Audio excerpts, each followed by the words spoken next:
வணக்கம் மாணவர்களே, உங்கள் எல்லோரையும் ரோஜா தோட்டம் சேனலுக்கு அன்போடு வரவேற்கிறேன். மாணவர்கள் தங்களுக்கு தேவையான பாடங்களை பிளேலிஸ்ட்ல போய் பார்த்து எடுத்துக்கொள்ளலாம். பிளேலிஸ்டோட லிங்க் டிஸ்கிரிப்ஷன் பாக்ஸ்ல தரப்பட்டிருக்கு. இன்னைக்கு எந்த பாடம் பார்க்க போறோம்னா, முதலெழுத்தும் சார்பெழுத்தும் என்ற 6ஆம் வகுப்பு தமிழ் பாடத்தில் தரப்பட்டுள்ள மதிப்பீடு வினாக்களுக்கு விடைகளை பார்ப்போமா? முதலில் கற்பவை கற்றபின். முதல் கேள்வி என்ன கேட்டிருக்காங்க? முதல் எழுத்துக்கள் சார்பு எழுத்துக்கள் தொடர்பை பற்றி விவாதிக்க. முதல் எழுத்துக்கள்னா எவையவை, சார்பு எழுத்துக்கள்னா எவையவைன்னு நமக்கு தெரிஞ்சிருக்கணும். முதல் எழுத்துக்கள்னா உயிர் எழுத்துகள் 12 மெய் எழுத்துகள் 18 சேர்ந்ததுதான் முதல் எழுத்துகள். சார்பு எழுத்துக்கள் எனும் போது நம்ம படிச்சிருக்கோம் இல்லையா, 10 வகைப்படும். என்னென்ன? உயிர்மை, ஆயுதம், உயிரளவடை, ஒற்றளவடை, குட்டியலிகரம், குட்டியலுகரம், ஐகார குறுக்கம், அவுகார குறுக்கம், மகர குறுக்கம், ஆயுத குறுக்கம். இந்த 10 தான் சார்பு எழுத்துக்கள். இவற்றுக்கிடையே உள்ள தொடர்பை விவாதிங்க. அடுத்தது இரண்டாவதா என்ன கேட்டிருக்காங்க? முதல் எழுத்துக்கள் மட்டும் இடம்பெறும் சொற்களை எழுதுக. எப்படி இருக்கணும்? முதல் எழுத்துக்கள் மட்டும்தான் இருக்கணும். அதாவது உயிரெழுத்துகள் இருக்கணும், மெய் எழுத்துகள் இருக்கணும். மற்றபடி உயிர்மெய் எழுத்துகளோ ஆயுத எழுத்தோ இடம்பெறக்கூடாது. அந்த மாதிரி உள்ள சொற்களை எழுதணும். எழுதுவோமா?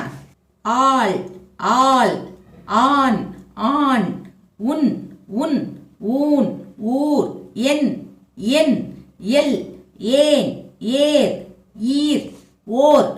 இவைகள் அனைத்துமே முதல் எழுத்துகள் மட்டும் இடம்பெறக்கூடிய சொற்கள் தான். அடுத்தது மூன்றாவது கேள்வி. முதல் எழுத்துகள் இடம்பெறாத சொற்களை எழுதுக. இதை எப்படி எழுதணும்? முதல் எழுத்துகள் இடம்பெறக்கூடாது. அதாவது உயிர் எழுத்துகளும் மெய் எழுத்துகளும் வரவே கூடாது.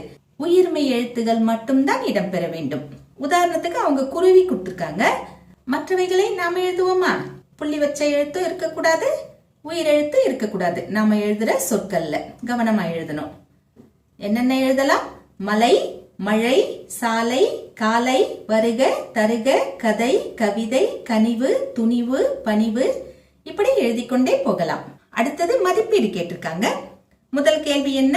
முதல் எழுத்துகள் என்பவை யாவை? அவை எதனால் அவ்வாறு அழைக்கப்படுகின்றன? பாடத்தின் தொடக்கத்திலேயே முதல் எழுத்துகள் அப்படிங்கிற தலைப்பின் கீழே ஒரு பத்தி இருக்கு இல்லையா, அதை அப்படியே எழுதலாம். என்ன தரப்பட்டிருக்கு? உயிர் எழுத்துகள் 12 மெய் எழுத்துகள் 18 ஆகிய 30 எழுத்துகளும் முதல் எழுத்துகள் ஆகும். பிற எழுத்துகள் தோன்றுவதற்கும் இயங்குவதற்கும் முதற் காரணமாக இவை இருக்கின்றன. எனவே இவற்றை முதல் எழுத்துகள் என்பர். இதனை விடையாக எழுதலாம். இரண்டாவது கேள்வி என்ன? சார்பெழுத்துகள் எத்தனை? அவை யாவை? முதல் எழுத்துகளுக்கு கீழேயே சார்பெழுத்துக்கள்னு தலைப்புல கொடுத்திருக்காங்க பாருங்க. முதல் எழுத்துக்களை சார்ந்து வரும் எழுத்துகள் சார்பெழுத்துகள். இவை 10 வகைப்படும். நமக்கு அழகா படம் கொடுத்திருக்காங்க பாருங்க. முதல் எழுத்துகள் பெரிய யானை மாதிரி காட்டிட்டாங்க, பெற்றோர் யானை மாதிரி பெருசா காட்டிருக்காங்க. சார்பெழுத்துகள் குட்டி குட்டியா பின்னாடி போகுது பாருங்க. அந்த பெரிய யானையை சார்ந்துதான் இந்த குட்டி குட்டி யானைகள் இருக்கு இல்லையா? அதே மாதிரிதான் முதல் எழுத்துக்களை சார்ந்துதான் இந்த சார்பெழுத்துகள் இருக்கு. 10 வகைகளா இருக்கு. அந்த 10 வகைகள் என்னென்ன? உயிர்மை, ஆயுதம், உயிரளவடை, ஒற்றளவடை, குட்டியலிகரம், குட்டியலுகரம், ஐகார குறுக்கம், அவுகார குறுக்கம், மகர குறுக்கம், ஆயுத குறுக்கம். இதை அப்படியே எடுத்து எழுத வேண்டியதுதான். அடுத்தது மூன்றாவது கேள்வி என்ன கேட்டிருக்காங்க?